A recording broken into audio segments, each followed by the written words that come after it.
Hello friends, कैसे हैं आप लोग। आज हम लोग डिस्कस करेंगे संविधान के भाग 1 में अनुच्छेद 1 से लेकर अनुच्छेद 4 के बीच में संघ एवं उसके राज्य क्षेत्रों के बारे में जो उपबंध किया गया है, इसके बारे में डिस्कशन आज हम लोग करेंगे।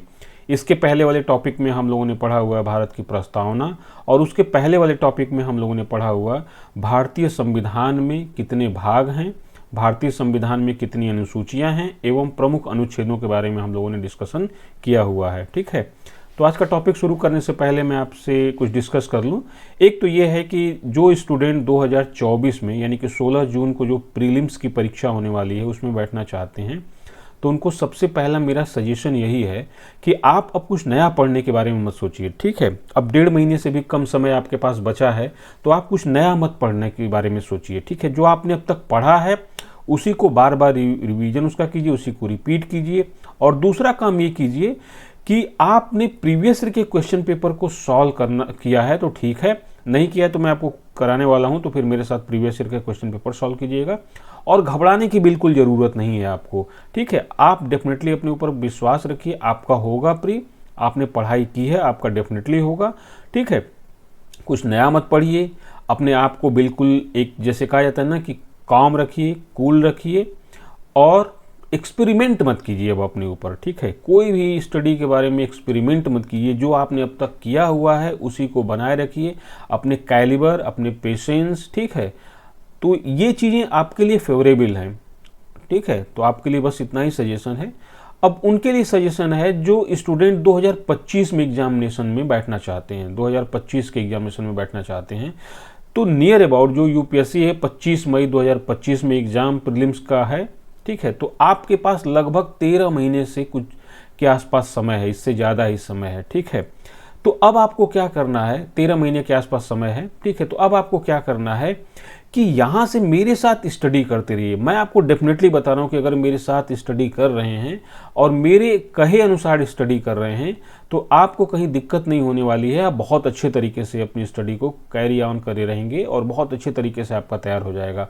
और मुझे पूरी उम्मीद है कि 1 साल बाद जब आप प्रीलिम्स के एग्जामिनेशन में बैठेंगे और उसके बाद फिर मेंस के एग्जामिनेशन में बैठेंगे आप, तो आप डेफिनेटली बहुत कंफर्टेबल स्थिति में होंगे और आप देखेंगे कि आप सारे क्वेश्चन के साथ डील कर रहे हैं। सारे क्वेश्चन का मतलब 100% की गारंटी नहीं ले रहा हूं मैं, जो मैं पढ़ाया हूं उससे मैक्सिमम क्वेश्चन आप डील कर सकते हैं। ठीक है, और 100% क्या करेंगे करके प्रीलिम्स में तो देखिए ना, आपका 38% पे ही सिलेक्शन हो जा रहा है आपका। ठीक है, और मेंस में भी बहुत ज़्यादा नहीं, अगर 50% कर लिए, 45% भी कर लिए तो आपकी नैया पार है। तो आप उतने के चक्कर में पढ़िए कि आपका अच्छे से सिलेक्शन हो जाए, अच्छी रैंक लग जाए। 100% के चक्कर में मत पढ़िए, नहीं तो डिरेल हो जाएंगे हम लोग। ठीक है, चलिए तो आज के टॉपिक पे डिस्कस करते हैं संघ एवं उसका राज्य क्षेत्र। ठीक है, तो सबसे पहले देखते हैं कि संघ एवं उसके राज्य क्षेत्र के बारे में उपबंध क्या किया गया है। लेकिन उसके पहले हम लोग देखते हैं कि आज के लेक्चर की हाइलाइट्स क्या क्या हैं। तो देखिए, सबसे पहले हरदम जैसे हम लोग करते हैं कि प्रीवियस ईयर के क्वेश्चन को लेकर सॉल्व करते हैं कि प्रीवियस ईयर का क्वेश्चन कैसे आया है। ठीक है, फिर देखेंगे कि अनुच्छेद 1 से लेकर अनुच्छेद 4 के मध्य क्या क्या प्रावधान किए गए हैं संघ एवं राज्य के क्षेत्र के बारे में। फिर देखेंगे केंद्र शासित प्रदेश एवं राज्यों का निर्माण कैसे हुआ। फिर देखेंगे कि भाषाई आधार पर राज्यों का पुनर्गठन कैसे किया गया, क्या क्या समितियां गठित की गई थी।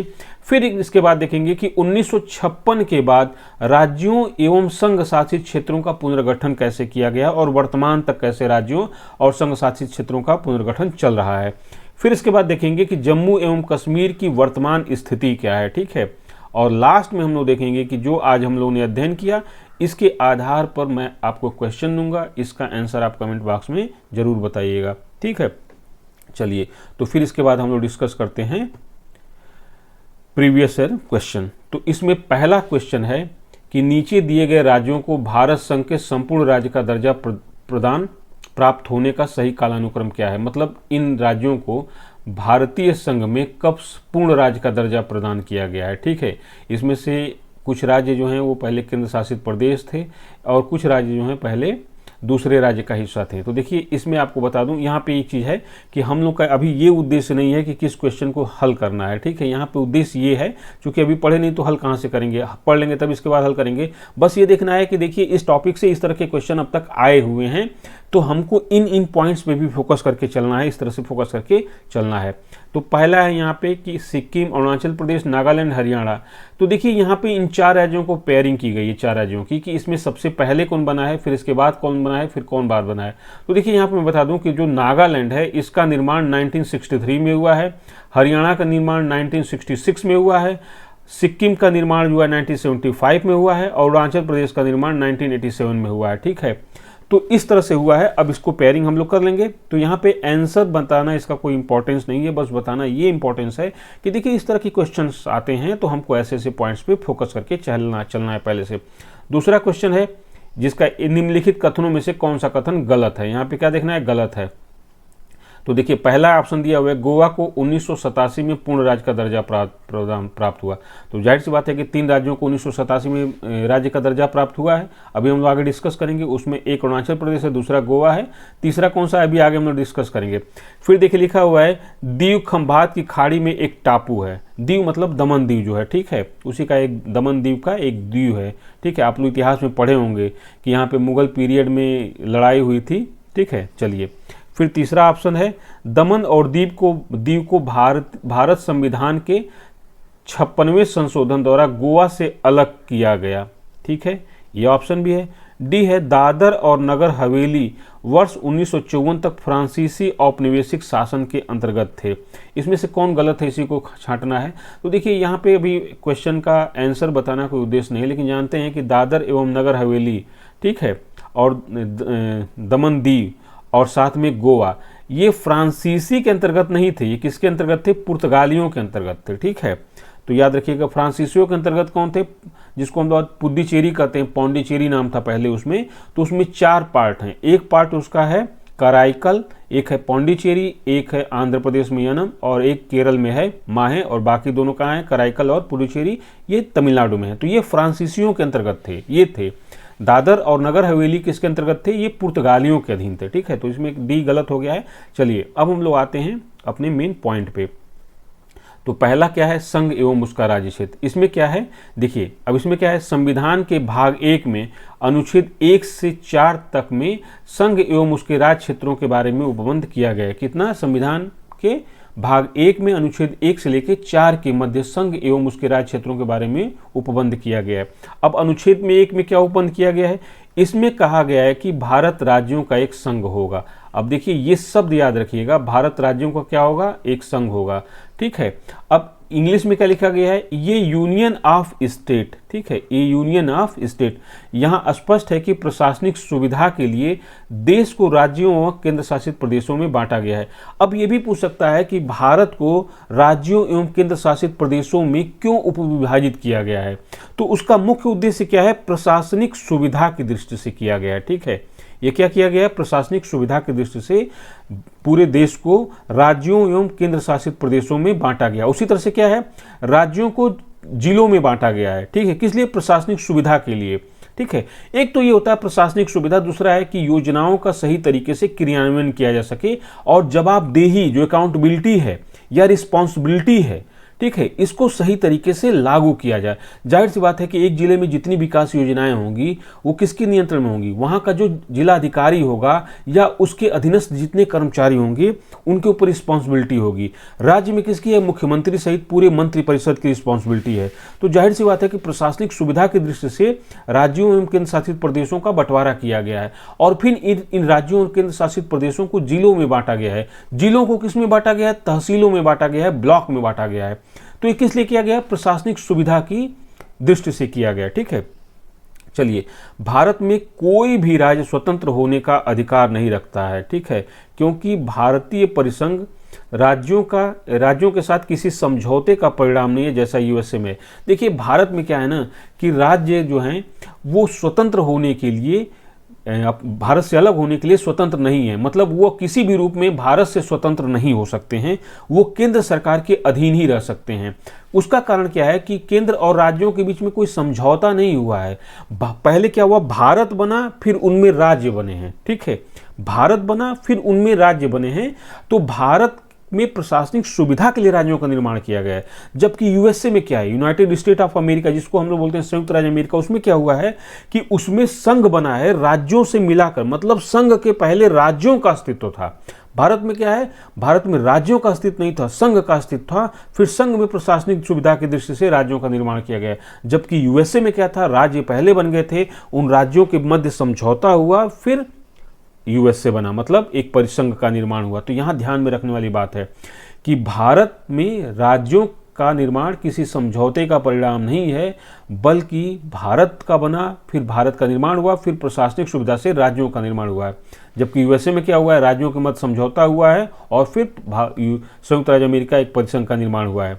ठीक है, यही कारण है कि यहाँ भारत को क्या कहा जाता है, India that is Bharat, India that is Bharat. इसे इंडिया जो कि भारत है इस नाम से। अभी जानते हैं कुछ दिन पहले जो एनडीए गठबंधन है, ठीक है, भाजपा के नेतृत्व में जो एनडीए गठबंधन है, उसके दूसरे पक्ष में बाकी जो कांग्रेस के नेतृत्व में बाकी पार्टियों ने एक गठबंधन बनाया जिसका नाम उन्होंने इंडिया रख दिया। ठीक है, तो उसको लेके बहुत ज़्यादा एक तरह से कमेंट हुआ, विवाद हुआ कि इंडिया का नाम अंग्रेज़ों का दिया हुआ है, भारत असली नाम होना चाहिए। ठीक है, तो यहाँ पे देखिए इंडिया जो कि भारत है, इंडिया दैट इज़ भारत, ये नाम दिया गया है। तो दोनों नाम दिया गया, इंडिया भी और भारत भी। ठीक है, अब देखिए कि यहाँ पे क्या है, अनुच्छेद 1 के अनुसार भारतीय क्षेत्र को 3 श्रेणियों में बांटा जा सकता है। किस दृष्टि से, प्रशासनिक सुविधा की दृष्टि से, याद रखिएगा। अब वो कौन कौन से हो गए, एक तो हो गया केंद्र शासित राज्य हो गए, पहला तो स्टेट हो गए, ठीक है, दूसरा हो गया केंद्र शासित प्रदेश। तो प्रशासनिक सुविधा की दृष्टि से भारतीय क्षेत्र को 3 श्रेणियों में बांटा गया है। पहला है राज्य, दूसरा है केंद्र शासित प्रदेश और तीसरा ऐसे क्षेत्र जिसे किसी भी समय भारत सरकार द्वारा अधिग्रहित किया गया हो। ठीक है, इसमें भी इसको वर्गीकृत किया जा सकता है। तो वर्तमान समय की स्थिति क्या है कि वर्तमान समय में भारत में 28 राज्य हैं, ठीक है, और 8 केंद्र शासित प्रदेश हैं, जिनके बारे में आगे हम लोग डिस्कस करेंगे। ठीक है, चलिए तो देखिए अब अनुच्छेद 1 के बारे में क्या उपबंध किया गया वो देख लिया। अनुच्छेद में 2 में क्या उपबंध किया गया है, तो संसद को यह अधिकार दिया गया है कि वह संघ में नए राज्यों के प्रवेश व स्थापना के लिए विधि बना सकती है। तो याद रखिए, नए राज्यों के प्रवेश के लिए विधि कौन बना सकती है, स्थापना के लिए या उनके प्रवेश के लिए, ये संसद के पास अधिकार है। ठीक है, तो यहाँ पे याद रखना है कि भारतीय संघ में राज्यों के प्रवेश और नए राज्यों की स्थापना का अधिकार संसद के पास है। दूसरे अनुच्छेद में प्रावधान किया गया। तीसरे अनुच्छेद में प्रावधान किया गया है, यह संसद को यह अधिकार प्रदान करता है कि वह किसी राज्य के क्षेत्र, उसकी सीमा या उसके नाम में परिवर्तन कर सकती है। मतलब संसद किसी राज्य के क्षेत्र, उसकी सीमा या उसके नाम में परिवर्तन कर सकती है, या किसी राज्य के क्षेत्रफल को घटा सकती है या उसके क्षेत्रफल को बढ़ा सकती है। मतलब राज्यों के विषय में उनके नाम से लेकर उनके क्षेत्रफल को लेकर या उनकी सीमाओं का सीमांकन करने में संसद को क्या दिया गया है, पूर्ण अधिकार दिया गया है। तो याद रखना है, यह अनुच्छेद 3 में प्रावधान किया गया है। यहाँ पर इसके साथ ही 2 शर्तों का उल्लेख भी किया गया है कि भाई संसद राज्यों के साथ ये व्यवहार कर सकती है। क्या कर सकती है कि किसी राज्य के नाम में परिवर्तन कर सकती है, उसके क्षेत्रफल में परिवर्तन कर सकती है, उसकी सीमाओं का निर्धारण कर सकती है, उसके क्षेत्रफल को घटा सकती है या बढ़ा सकती है। लेकिन 2 शर्त है। पहली शर्त क्या है, इस प्रकार के किसी परिवर्तन संबंधित विधेयक को राष्ट्रपति की पूर्व अनुमति के बाद ही संसद में प्रस्तुत किया जाएगा। जैसे अभी हम लोग देखेंगे कि राष्ट्रपति का जब अधिकार देखेंगे तो वहाँ पे देखेंगे कि बहुत से ऐसे प्रावधान हैं या विधेयक हैं जो राष्ट्रपति की पूर्व अनुमति के बाद ही संसद में पेश किए जा सकते हैं। ठीक है, हालांकि राष्ट्रपति अगर पूर्व अनुमति नहीं दिया है और कोई संसद में पेश किया गया है तो उसको गैर संवैधानिक घोषित नहीं किया जाएगा। उसके लिए भी प्रावधान किया गया है कि भाई बाद में अनुमति ले ली जाएगी। ठीक है, तो यहाँ पे एक चीज़ है कि इस प्रकार के, मतलब किसी राज्य के नाम में, उसके क्षेत्रफल में या उसकी सीमा में परिवर्तन करने से संबंधित जो विधेयक लाया गया है वो राष्ट्रपति की पूर्व अनुमति के बाद ही संसद में प्रस्तुत किया जाएगा।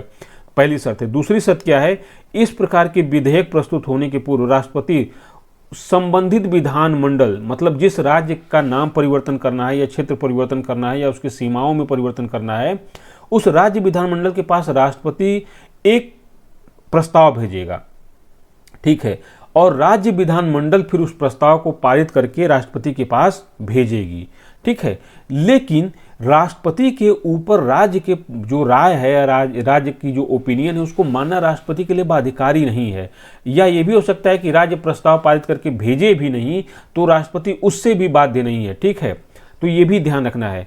यहाँ यह स्पष्ट है कि नए राज्यों के संबंध में संसद पूर्ण अधिकार रखती है। यही कारण है कि भारत को विभाजित राज्यों का अविभाजित संघ, ठीक है, मतलब देखिए यहाँ पे क्या है कि राज्यों के निर्माण के बारे में राज्यों के पास कोई शक्ति ही नहीं है। वो किसके पास शक्ति है? संसद के पास शक्ति है। ठीक है, मतलब नए राज्यों के संबंध में, नए राज्य बनेंगे, नए राज्यों के सीमाओं का परिवर्तन होगा, किसी राज्य के नाम में परिवर्तन होगा, इस संबंध में संसद ही पूर्ण अधिकार रखती है। तो यही कारण है कि भारत को विभाजित राज्यों का अविभाजित संघ या विनाशी राज्यों का अविनाशी संघ कहा जाता है। मतलब यहाँ पे क्या है, संघ तो है, उसका विनाश नहीं हो सकता है, उसका विघटन नहीं हो सकता है, लेकिन राज्यों का विघटन संघ कर सकता है, संसद कर सकती है। जैसे राज्यों के नाम में परिवर्तन है, उनके क्षेत्रफल को या तो घटा सकती है या बढ़ा सकती है, या उनकी सीमाओं का पुनर्निर्धारण कर सकती है। कौन कर सकता है? संघ कर सकता है, यानी कि संसद कर सकती है। ठीक है, जबकि यूएसए में राज्यों के ना तो नाम में परिवर्तन कर सकता है परिसंघ, ना उनकी सीमाओं में परिवर्तन कर सकता है, और ना उनके क्षेत्रफल में परिवर्तन कर सकता है। मतलब वहाँ के राज्य क्या हैं? अविनाशी हैं। वहाँ के राज्यों को अस्तित्व को संघ मिटा नहीं सकता है। तो पहले ये देखना, अनुच्छेद 3 में ये प्रावधान सब किया गया है। अनुच्छेद 4 में क्या प्रावधान किया गया है?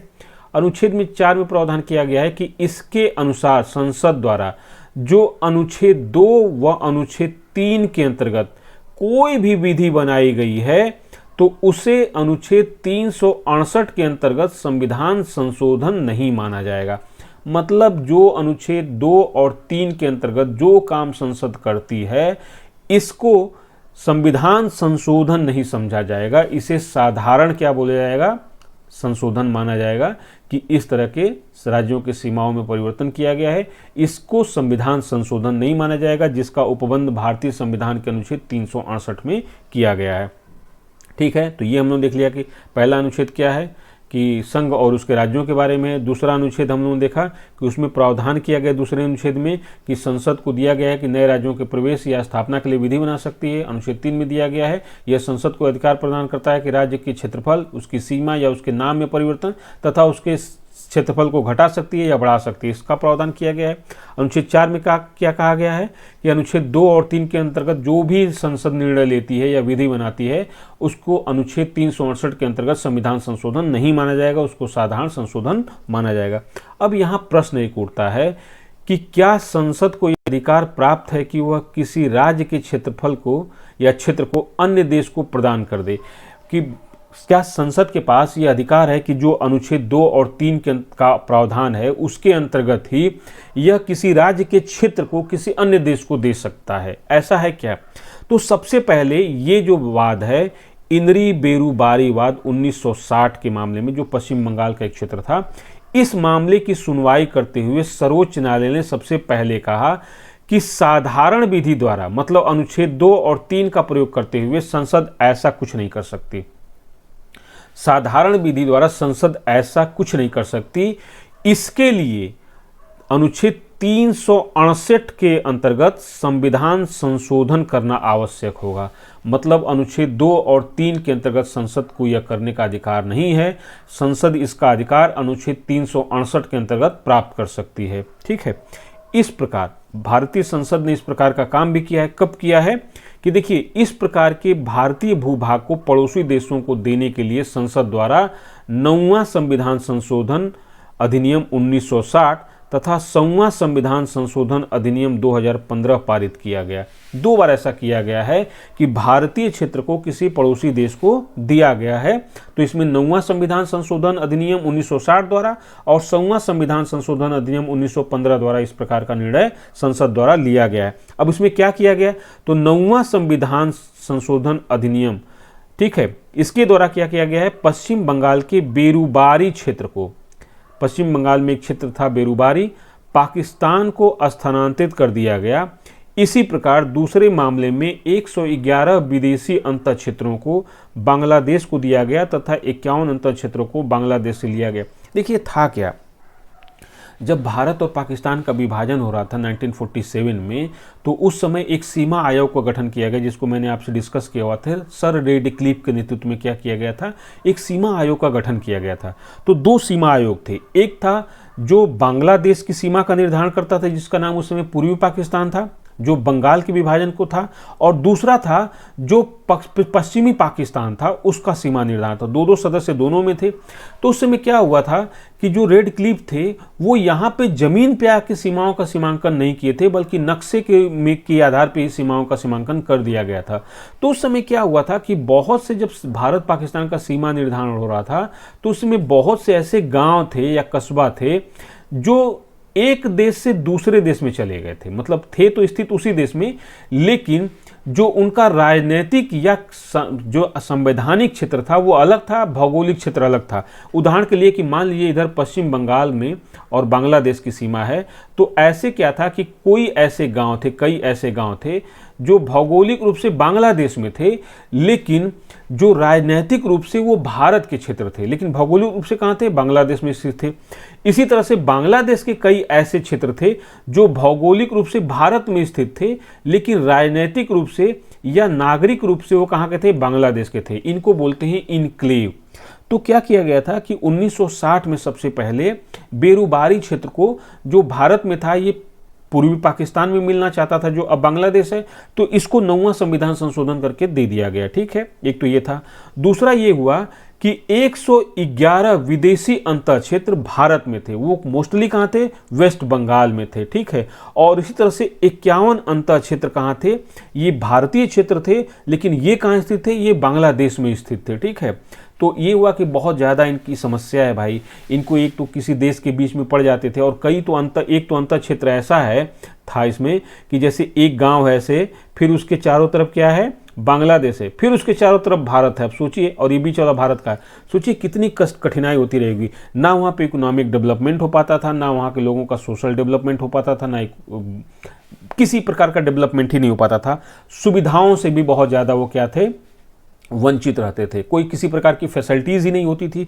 तो इन समस्याओं को ध्यान में रखते हुए दोनों देश ने समझौता किया कि भाई इस तरह के यहाँ के लोगों को इतना कष्टकारी जीवन न जीने दिया जाए, बल्कि इनको ऑप्शन दे दिया जाए कि भाई ठीक है, अगर तुम जहाँ की नागरिकता लेना चाहो, जैसे बांग्लादेश में भारत का अंतर क्षेत्र है, तो उनको ऑप्शन दिया गया कि या तो तुम बांग्लादेश की नागरिकता ले लो या भारत की नागरिकता ले लो और चले आओ। ठीक है, क्योंकि अंतर क्षेत्र किसको दे दिया गया, बांग्लादेश को दे दिया गया। इसी तरह से जो भारतीय क्षेत्र, भारत में जो बांग्लादेश के अंतर क्षेत्र थे, इनक्लेव थे, उनको ऑप्शन दे दिया गया कि भाई या तो तुम बांग्लादेश की भारत की नागरिकता ले लो या फिर बांग्लादेश में क्या करो, चले जाओ, या उनको दे दिया गया।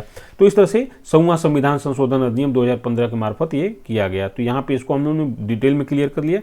अब हम लोग आते हैं कि केंद्र शासित प्रदेशों एवं राज्यों का निर्माण कैसे हुआ है।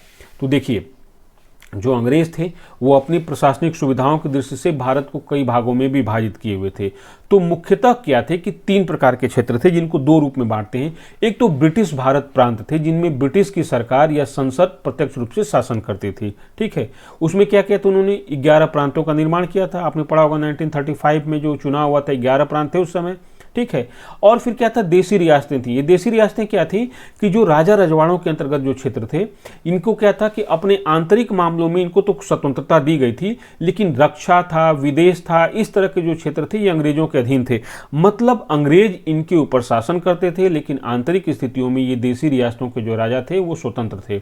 और तीसरा था कमिश्नरी के जो क्षेत्र थे। ठीक है, तो इसको मुख्यतः 2 भागों में बांटते हैं, क्योंकि एक जो ब्रिटिश भारत प्रांत था, ठीक है, और दूसरा देशी रियासतें थीं। तो इनको क्या किया गया था, अब जब अंग्रेज भारत को छोड़ के गए थे तो उस समय क्या था, भारत असंगठित था और बिखरा हुआ था। अब सबसे बड़ी समस्या थी कि इसका एकीकरण किया जाए। ठीक है, भारत का क्या किया जाए, एकीकरण किया जाए। तो बाकी आपने पढ़ाई होगा, फिर आगे हम लोग डिस्कस भी कर लेंगे अभी। तो उसमें क्या होता, देशी रियासतें थी, इनके एकीकरण की समस्या थी। ठीक है, फिर देशी रियासतों में क्या थी, कई रियासतें ऐसी थीं जो भारत में विलय को तैयार नहीं थीं, विद्रोह कर दी थीं, तो उनको कैसे मिलाया गया। तो इस तरह से है कहानी पूरी। अब फिर देखते हैं हम लोग क्या है। अंग्रेजों द्वारा हमें एक असंगठित व बिखरा हुआ भारत प्राप्त हुआ था, क्योंकि आज़ादी के समय भारत में राजनीतिक इकाइयों को कई श्रेणियां थी या कई श्रेणियों में वर्गीकृत किया गया, जिसमें ब्रिटिश भारतीय प्रांत थे और देशी रियासतें थीं। भारतीय स्वतंत्रता अधिनियम 1947 द्वारा भारत का विभाजन करते हुए 2 राष्ट्रों का निर्माण किया गया। ठीक है, उसमें एक राष्ट्र पाकिस्तान बन गया और दूसरा राष्ट्र भारत बन गया। जो देसी रियासतें थीं उनको 3 विकल्प दिया गया। लॉर्ड माउंटबेटन की जो उनका जो विभाजन का जो प्लान था या जो योजना थी, उसमें देसी रियासतों को 3 विकल्प दिया गया। पहला विकल्प ये दिया गया कि जो रियासतें भारत में विलय करना चाहती हैं वो भारत में विलय कर लें, और दूसरा विकल्प दिया गया कि जो रियासतें पाकिस्तान में विलय करना चाहती हैं वो पाकिस्तान में विलय कर लें, और तीसरा विकल्प ये दिया गया कि जो रियासतें दोनों देशों में अपना विलय नहीं करना चाहती हैं वो अपने स्वतंत्र अस्तित्व को बनाए रखने के लिए स्वतंत्र हैं और वो अपना अलग से संविधान सभा का निर्माण कर लें। तो ये बात थी। तो अब क्या था कि ये बात हो गई, तो जो कुछ रियासतें थीं वो इसका फ़ायदा उठाने लगी तीसरे विकल्प का। बहुत सी रियासतें क्या थी कि या तो पाकिस्तान में विलय कर ली या भारत में विलय कर ली। तो उसमें क्या था, देखिए 552 उन देसी रियासतों में जो कहाँ थी भौगोलिक रूप से भारतीय सीमा के अंतर्गत थी। वो कितनी थी, 552 देसी रियासतें थी। देखिए बहुत जगह ऐसा मिलता है ना कि कहीं 556 मिलता है, कहीं 562 मिल जाता है। तो देखिए उसमें क्या है ना कि कुछ ऐसी रियासतें थी जो छोटी थी या बहुत ज़्यादा छोटी थी और किसी न किसी रियासत से अटैच थी। तो कहीं उसको कोई इंडिविजुअल काउंट कर लेता है तो कोई कहीं उनको इंडिविजुअल काउंट नहीं करता। अब ये जो मैंने लिखा हुआ है ये एम लक्ष्मीकांत बुक में दिया हुआ है। ठीक है, 552 जो रियासतें थी। हालांकि कई बुक्स में मैं देखा था तो उसमें अलग अलग दी हुई हैं, क्योंकि एम लक्ष्मीकांत बहुत स्टैंडर्ड बुक है तो इसमें हमने देखा था तो इतना ही दिया हुआ है। तो इसमें क्या है कि 552 उन देसी रियासतों में से जो भारत की भौगोलिक सीमा के अंतर्गत थी, जो 549 ने भारत में विलय करने का निर्णय लिया। अब देखिए उसमें के मेनन थे और सरदार वल्लभ भाई पटेल थे। तो इन दोनों लोग के नेतृत्व में, जिसमें सरदार वल्लभ भाई पटेल क्या थे, गृह मंत्री थे, इनकी सबसे महत्वपूर्ण भूमिका थी। रियासतों को इन्होंने समझाकर भारत में विलय करा लिया। ठीक है, प्रीवी पर्स का निर्माण भी किया गया। उनको रियासतों के जो राजा थे या जो उनके हेड थे उनको बहुत कुछ आश्वासन दिया गया था। ठीक है, फिर प्रीवी पर्स की समाप्ति भी इंदिरा गांधी ने कर दी थी। तो देखिए ये चीज़ था। अभी लेके बहुत ज़्यादा विवाद चल रहा है चुनाव में। ठीक है, इनहेरिटेंस टैक्स को लेकर जिसको हम लोग बहुत ज़्यादा विवाद है, उस पर क्या चुनाव पे हम लोग डिस्कस करें। ठीक है, तो ये चीज़ है। तो ये 549 रियासतों का भारत में आसानी से विलय करा लिया गया था। लेकिन 3 रियासतें थीं, उसमें एक थी हैदराबाद, दूसरा थी जूनागढ़ और तीसरा है कश्मीर रियासत। ये विलय करने को तैयार नहीं थी। जिसमें हैदराबाद क्या थी, वो चाहती थी कि मैं स्वतंत्र हूँ और हैदराबाद वाकई में बहुत बड़ी रियासत थी। ठीक है, जूनागढ़ क्या थी कि जो गुजरात का सौराष्ट्र क्षेत्र है वो जूनागढ़ का क्षेत्र है, इसकी रियासत थी। और कश्मीर रियासत जो जानते हैं जम्मू कश्मीर राज्य है वो थी। तो ये सहमत नहीं थे विलय करने पे, तो इनका बाद में विलय किया गया। उसमें कैसे किया गया कि हैदराबाद में पुलिस कार्रवाई की गई जिसमें ऑपरेशन पोलो चलाया गया। इसके तहत क्या किया गया कि एक छोटा सा हैदराबाद के साथ मिलिट्री एक्सरसाइज की गई और 5 दिन के युद्ध के अंदर ही हैदराबाद को समर्पण करने पे मजबूर कर दिया गया और हैदराबाद रियासत का भारत में विलय कर लिया गया। पुलिस कार्रवाई जिसको ऑपरेशन पोलो नाम दिया जाता है। ऑपरेशन पोलो इसलिए कहा जाता है कि हैदराबाद रियासत में पोलो के बहुत ज़्यादा ग्राउंड थे, तो इसी आधार पर ऑपरेशन पोलो कहा गया। दूसरा जो जूनागढ़ के नवाब थे ये भारत में विलय करने को तैयार नहीं थे। शुरू में तो इनका मन था कि मैं स्वतंत्र रहूं, लेकिन बाद में जिन्ना से बातचीत चलने लगी इनको और इनका मन था कि मैं पाकिस्तान में विलय कर लूं। लेकिन जूनागढ़ में जनमत संग्रह कराने के बाद वहां के ज़्यादातर लोगों ने भारत में विलय के पक्ष में मतदान किया। तो जूनागढ़ के नवाब अपने हवाई जहाज़ में अपने कुत्तों और अपने परिवार के सदस्यों के साथ कहाँ चले गए, पाकिस्तान चले गए। और जूनागढ़ के नवाब को क्या था कि पाकिस्तान ने आश्वासन दिया था कि आप आएंगे तो आपको बहुत अच्छा स्टेटस दिया जाएगा, सब कुछ किया जाएगा। और जो बेनजीर भुट्टो के ग्रैंडफादर थे वो जूनागढ़ के नवाब के यहाँ क्या थे, दीवान थे। उन्होंने जूनागढ़ के नवाब को समझा बुझा दिया कि हम पाकिस्तान में विलय कर लें। जूनागढ़ के नवाब यहाँ से छोड़ के अपनी संपत्ति लेकर पाकिस्तान चले गए। बाकी उनको पाकिस्तान में कुछ मिला नहीं, तो वहाँ पे भी उनकी बहुत बुरी स्थिति हो गई। जबकि जो इनके वो दीवान थे भुट्टो साहब, वो बाद में चल के वहाँ के शासक भी बने, उनके जो सन है वो भी बने। ठीक है, बेनजीर भुट्टो के जो फादर थे। ठीक है, फिर इसके बाद बेनजीर भुट्टो बनी। चलिए, तो ये कहानी इसकी थी जूनागढ़ की। फिर इसके बाद देखते हैं कश्मीर। कश्मीर के जो महाराजा थे हरि सिंह, ये भी विलय करने को तैयार नहीं थे। ठीक है, अब कश्मीर की स्थिति ये थी कि पाकिस्तान कहता था कि भारत और पाकिस्तान का निर्माण धर्म के आधार पर हुआ है। जो मुस्लिम बहुल इलाके थे वो पाकिस्तान, उनको मिलाकर पाकिस्तान बना, और जो हिंदू बहुल इलाके थे उनको मिलाकर हिंदुस्तान बना। पाकिस्तान कहता है कि भारत पाकिस्तान का निर्माण सिर्फ धार्मिक आधार पर हुआ है, लेकिन भारत का मानना था कि दोनों राष्ट्रों का निर्माण सिर्फ धार्मिक आधार पर नहीं हुआ है, बल्कि धार्मिक आधार हो सकता है एक, लेकिन एकमात्र आधार नहीं हो सकता है। तो कश्मीर के जो महाराज थे हरि सिंह, ये भारत में विलय करने को तैयार नहीं थे और ये पाकिस्तान में भी विलय करने को तैयार नहीं थे। ये स्वतंत्र स्थिति बनाए रखना चाहते थे। लेकिन पाकिस्तान की जो आर्मी है वो कबायलियों के वेश में क्या कर दिया, उन्होंने जम्मू कश्मीर पर हमला कर दिया। अब कश्मीर के पास कोई उपाय नहीं था कि वो क्या करे। तो कश्मीर के महाराजा थे, वो भारत से सहायता मांगे, तो भारत ने कहा कि हम सहायता करेंगे, लेकिन आप विलय पत्र पर हस्ताक्षर कीजिए। तो उन्होंने स्वेच्छा से भारत के साथ विलय पत्र पर हस्ताक्षर कर दिया और भारत ने क्या किया, फिर पाकिस्तानी कबायलियों के खिलाफ कार्रवाई की। और बाकी आप जानते हैं कि संयुक्त राष्ट्र संघ में चला गया मामला जो आज तक चल रहा है। ठीक है, तो कश्मीर का मामला ये था। अब देखिए क्या है, इस समय भारत को एकीकृत करते हुए इसे 4 वर्गों में वर्गीकृत किया गया। कब? जब स्वतंत्रता प्राप्त हुई उसके बाद। अब इसमें क्या किया गया कि जो भारतीय क्षेत्र था उसको 4 भागों में विभाजित किया गया और इसका नाम दिया गया भाग क के राज्य। इसके अंतर्गत राज्य थे, इसमें वे राज्य थे जहां ब्रिटिश भारत के गवर्नर का शासन था। ठीक है, ये ऐसे राज्य थे जो भाग क में शामिल किया गया। वो कैसे राज्य थे? जहां ब्रिटिश भारत के गवर्नर का शासन था। इसके अंतर्गत 9 राज्य थे। ठीक है, राज्यों का नाम जानना बहुत इंपॉर्टेंट नहीं है। ठीक है, तो इसका मतलब है कि इसको जानने की बहुत ज़्यादा ज़रूरत नहीं है। भाग ख के राज्य कौन थे? इनमें वे राज्य शामिल थे जहां राज्य विधानमंडल के साथ शाही शासन था। तो इसके अंतर्गत भी 9 राज्य थे। इनका भी नाम जानना आपको बहुत इंपॉर्टेंट नहीं है। भाग ख के अंतर्गत ऐसे राज्य थे ब्रिटिश भारत के मुख्य आयुक्त का शासन एवं कुछ में शाही शासन था इसके अंतर्गत। और इसमें कितने राज्य थे? 10 राज्य थे। ठीक है, इसमें कितने राज्य थे? इसमें 10 राज्य थे, यहां पर याद रखिएगा, ग के अंतर्गत। ठीक है, और फिर इसके बाद भाग घ में कौन सा था? इसमें एकमात्र राज्य था अंडमान एवं निकोबार द्वीप समूह। तो उस समय क्या गया कि भारतीय क्षेत्र को 4 वर्गों में वर्गीकृत किया गया। किस आधार पे?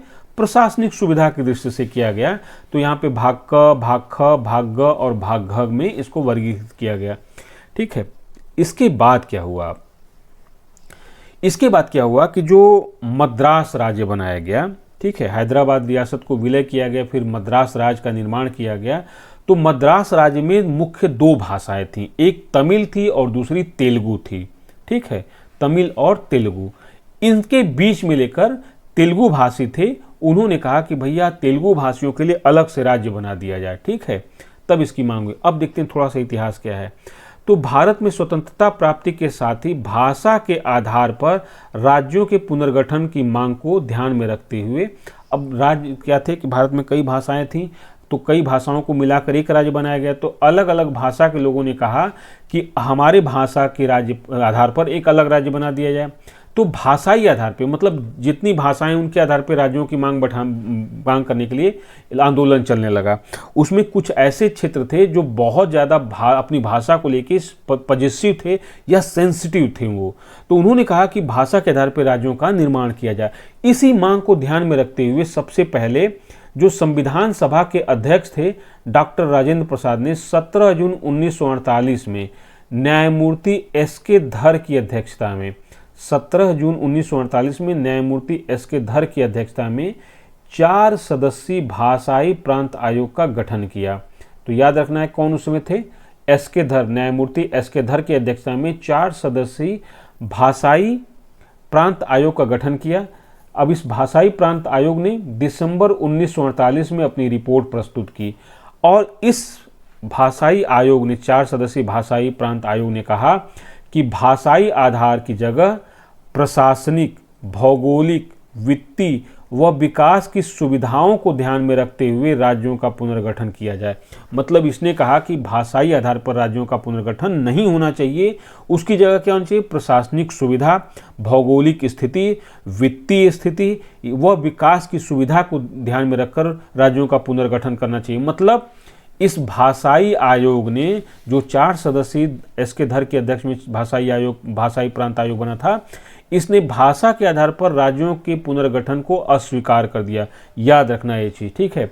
इसके साथ ही क्या हुआ था कि कांग्रेस कार्य समिति ने भी क्या किया था कि राज्यों के पुनर्गठन के संदर्भ में धर आयोग के मद्देनजर, एक तो धर आयोग को संविधान सभा ने बनाया था, कांग्रेस ने भी एक अपना आयोग बनाया था जिसमें जवाहरलाल नेहरू, सरदार वल्लभ भाई पटेल व पट्टाभी सीतारमैया, जिसको जेवीपी समिति भी कहा जाता है, मतलब जवाहरलाल नेहरू के, वल्लभ भाई पटेल और पट्टाभी सीतारमैया, इन 3 लोगों को मिलाकर एक समिति का गठन किया। इस समिति ने 1 अप्रैल 1949 में अपनी रिपोर्ट प्रस्तुत की, ठीक है। और प्रस्तुत करते हुए उसने कहा कि भाषाई आधार पर राज्यों का पुनर्गठन नहीं होना चाहिए।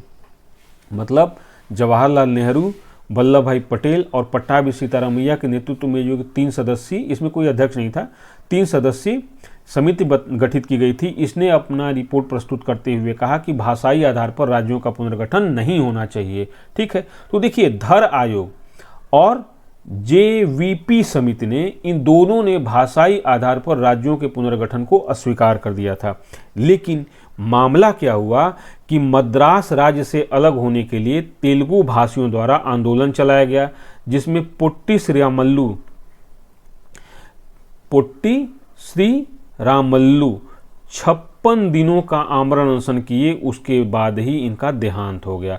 मतलब आमरण अनशन के 56वें दिन इनका क्या हो गया, देहांत हो गया आमरण अनशन के फलस्वरूप। और इससे क्या हुआ कि जो तेलुगु भाषी थे वहाँ बहुत उग्र आंदोलन चल गया, ठीक है। अब इस उग्र आंदोलन से मजबूर होकर 1 अक्टूबर 1953 में तेलुगु भाषियों के लिए एक अलग राज्य की घोषणा कर दी गई, और वो कौन बना, आंध्र प्रदेश बना। यह भाषाई आधार पर बनने वाला पहला राज्य था भारत में। कब बना था, 1 अक्टूबर 1953 में तेलुगु भाषियों को मद्रास राज्य से अलग करते हुए आंध्र प्रदेश राज्य की स्थापना की गई, और यह भाषाई आधार पर बनने वाला पहला राज्य था। तो ये याद रखना हम लोग को है। अब देखिए क्या हो गया कि बाकी भाषाओं के आधार पर भी राज्यों की मांग बढ़ने लगी। अब क्या हुआ, तो इसके लिए क्या किया गया, देखिए, आंध्र प्रदेश बनने के बाद अन्य भाषा के लोगों ने भी नए राज्यों की मांग की, ठीक है। जिस कारण दिसंबर 1953 में 3 सदस्यीय आयोग का गठन किया गया। अब क्या था, न्यायमूर्ति फजल अली के नेतृत्व में, ठीक है, और बाकी सदस्य थे के.एम. पनिक्कर थे और हृदयनाथ कुंजरू थे, ठीक है। तो न्यायमूर्ति फजल अली के नेतृत्व में, अध्यक्षता में 3 सदस्य, मतलब ये थे और 2 सदस्य और थे, ठीक है। एक समिति का गठन किया गया और उसके कहा गया कि राज्यों के पुनर्गठन पर अपनी रिपोर्ट प्रस्तुत की हो। तो इस समिति ने क्या किया, 3 दिसंबर 1955 में अपनी रिपोर्ट प्रस्तुत करते हुए कि जिसके आधार पर राज्य पुनर्गठन अधिनियम 1956 पारित किया गया, और 7वां संविधान संशोधन अधिनियम के माध्यम से किया गया था, ठीक है। तो जो पहले के 4 श्रेणी के राज्य थे ना, भाग क, भाग ख, भाग ग, भाग घ, उनको समाप्त कर दिया गया, और राज्यों को 2 श्रेणियों में, भारतीय क्षेत्र को 2 श्रेणियों में वर्गीकृत किया गया। तो उसमें क्या किया गया, 14 राज्यों का निर्माण किया गया और 6 केंद्र शासित प्रदेशों का निर्माण किया गया। कब, फजल अली के संस्तुति पे जो रिपोर्ट प्रस्तुत की गई थी उस पे क्या किया गया कि राज्य पुनर्गठन अधिनियम 1956 पारित किया गया, और अब भारतीय राज्यों को प्रशासनिक दृष्टि से 2 भागों में विभाजित किया गया, जिसमें 14 राज्य बनाए गए और 6 केंद्र शासित प्रदेश बनाए गए। इस आयोग ने राज्यों के पुनर्गठन पर यद्यपि भाषा को मुख्य आधार के रूप में स्वीकार किया। मतलब धर आयोग के विपरीत जो फजल अली आयोग है, इसने कहा कि भाई भाषा को मुख्य आधार बनाया जाए राज्यों के पुनर्गठन पर, किंतु एक भाषा एक राज्य के सिद्धांत को अस्वीकार कर दिया। ये नहीं कहा कि एक भाषा के आधार पर एक राज्य बना दिया जाए, ठीक है। इस तरह से तो भारत में सैकड़ों राज्य बन जाएंगे, फिर तो बहुत दिक्कत होने लगेगी, ठीक है, और ये अंतहीन डिमांड बढ़ती जाएगी, ठीक है। तो इसके आधार पर इन्होंने कहा, अब याद रखना है कि डॉक्टर धर, ठीक है, या न्यायमूर्ति धर और जेवीपी समिति ने भाषा के आधार पर राज्यों के पुनर्गठन को अस्वीकार कर दिया था। पहली बात तो यह है, पहली बार न्यायमूर्ति फजल अली ने स्वीकार किया कि भाषा के आधार पर राज्यों का पुनर्गठन किया जाए, परंतु एक भाषा एक राज्य के सिद्धांत को अस्वीकार कर दिया कि मतलब एक राज्य में एक भाषा होगी या एक भाषा के साथ एक राज्य होगा, ये तो बहुत मुश्किल हो जाता फिर, तो स्वीकार कर दिया। तो ये प्रावधान याद रखना है। अब देखिए क्या हुआ, 1956 में भारतीय क्षेत्र में 14 राज्य व 6 केंद्र शासित प्रदेश थे। ठीक है, 1956 में ये स्थिति थी। फिर देखिए अब क्या हुआ, 1956 के बाद बने राज्य एवं संघ शासित क्षेत्र या केंद्र शासित प्रदेशों का पुनर्गठन कैसे किया गया है। तो 1956 तक कितने थे, 14 राज्य थे और 6 केंद्र शासित प्रदेश थे।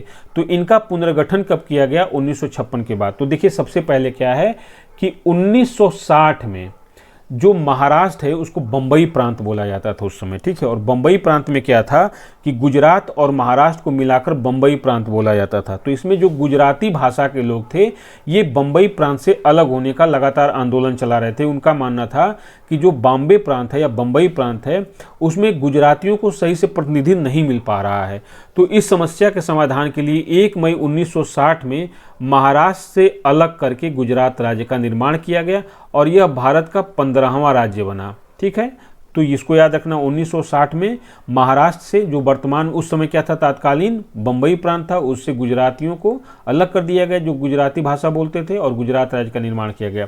फिर क्या किया गया कि 1963 में 1 दिसंबर 1963 में नागा जो पहाड़ी के क्षेत्र थे वह त्वेनसांग का जो क्षेत्र था, वह नहीं है वह त्वेनसांग का जो क्षेत्र था इसको मिलाकर नागालैंड राज्य का निर्माण किया गया और यह भारत का 16वां राज्य बना। ठीक है, फिर क्या किया गया, 1966 की स्थिति क्या थी कि उस समय हरियाणा, पंजाब और चंडीगढ़ मिला के एक ही राज्य था जिसको पंजाब कहा जाता है।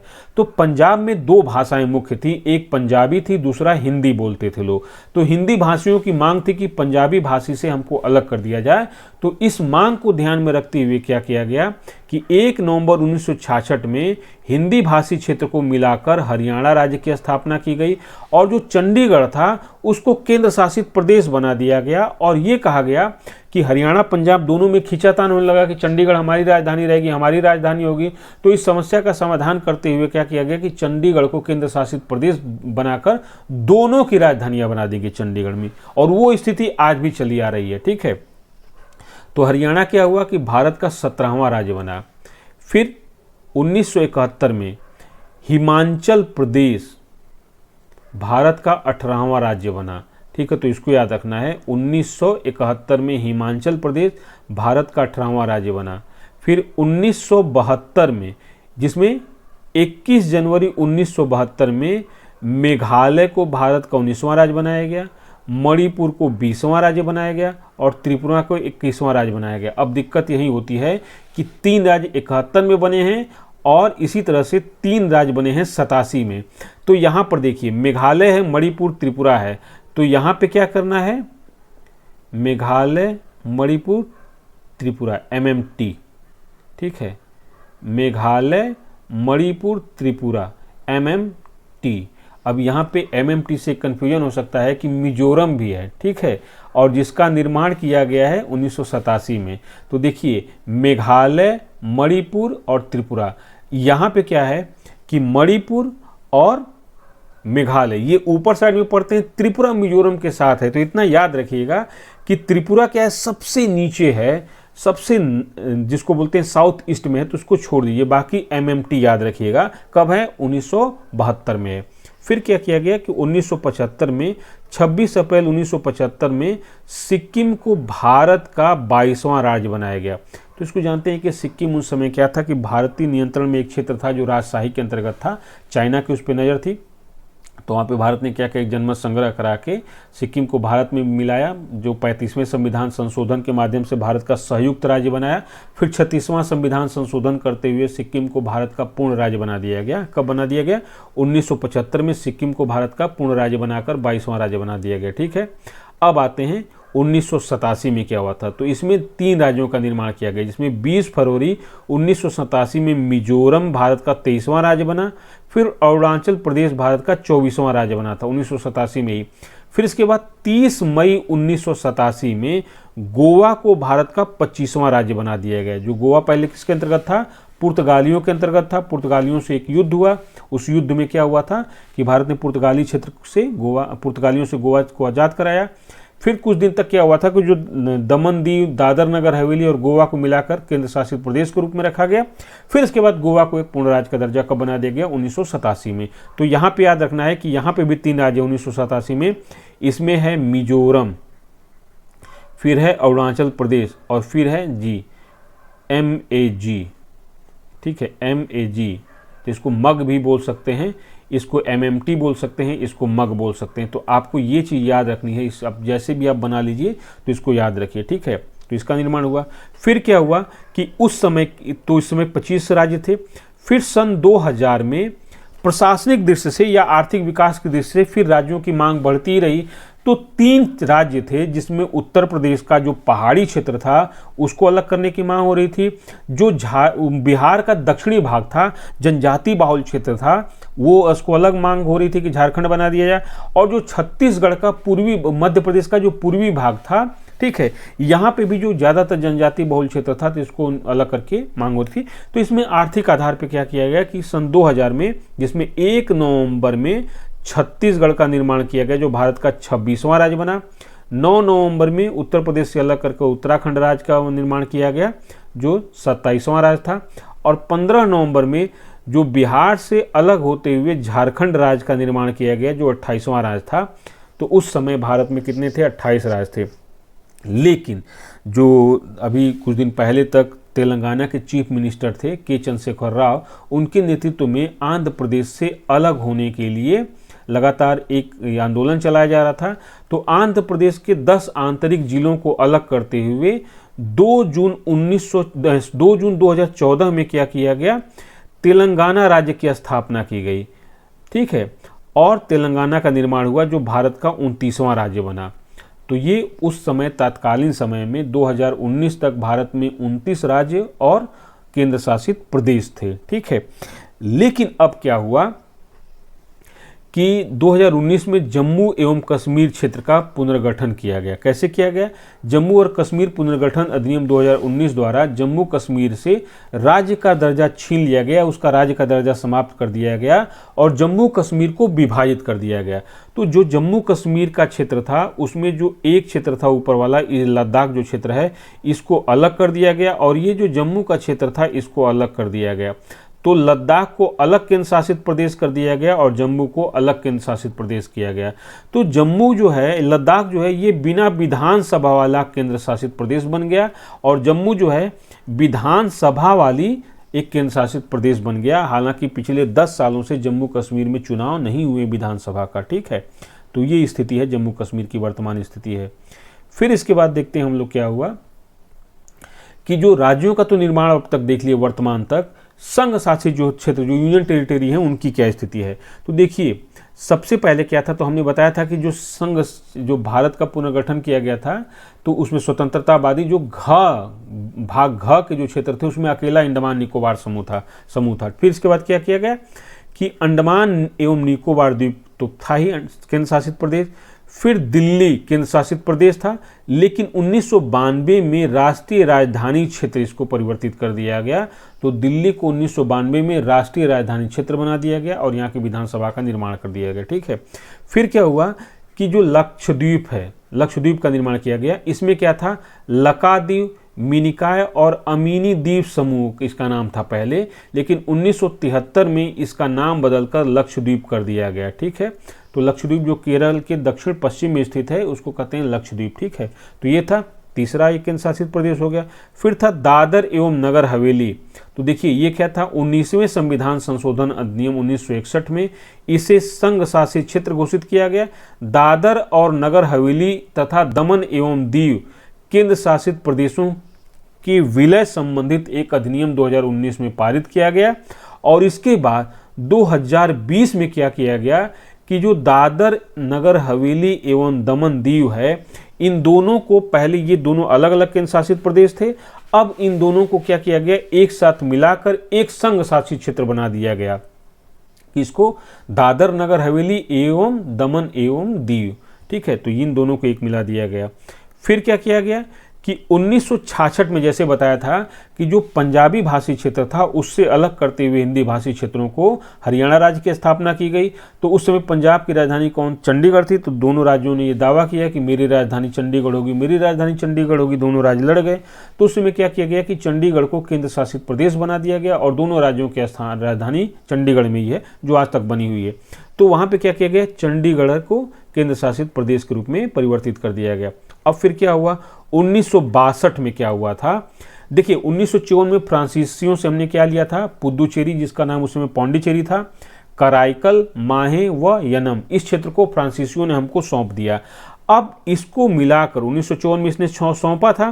तो 1962 में क्या किया गया कि पुदुचेरी, जिसमें पौंडीचेरी आज पुदुचेरी बोलते हैं, उस समय नाम पौंडीचेरी था, तो पौंडीचेरी, कराईकल, माहे व यनम को मिलाकर क्या किया गया, एक केंद्र शासित प्रदेश बनाया गया जिसका नाम था पौंडीचेरी। लेकिन अब उसका नाम क्या हो गया है, पुदुचेरी नाम हो गया। तो याद रखिएगा, जो वर्तमान नाम है उसको जरूर याद रखिएगा। और अब आजकल कहीं भी आंसर लिखेंगे तो नया नाम ही लिखना है, जो वर्तमान नाम है। तो इसको पुदुचेरी संघ शासित क्षेत्र बना दिया गया। तो 6 ये केंद्र शासित प्रदेश हो गए। 7वां जम्मू कश्मीर जो भी हम लोग चर्चा किए थे, और 8वां क्या हो गया, लद्दाख हो गया। तो इस समय भारत में 28 राज्य हैं और 8 केंद्र शासित प्रदेश हैं। तो ये क्या है, यूनिट्स हो गई, ठीक है, जिसमें 3 केंद्र शासित प्रदेश ऐसे हैं जहाँ पे विधानसभा का भी प्रावधान किया गया, जिसमें एक जम्मू कश्मीर है, एक दिल्ली है और एक पुदुचेरी है। तो ये याद रखिएगा, ठीक है। अब हम लोग आते हैं आज का जो क्वेश्चन है हम लोग का।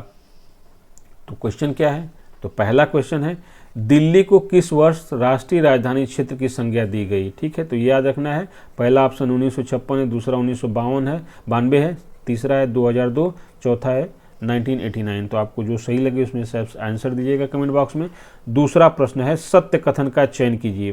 तो अब इसको देखिए, थोड़ा सा ट्रिकी है, तो आपको याद रखना है, हरियाणा का निर्माण महाराष्ट्र के पहले किंतु नागालैंड के बाद हुआ। अब सही है गलत है आप खोजिएगा इसमें से कौन कथन सही है।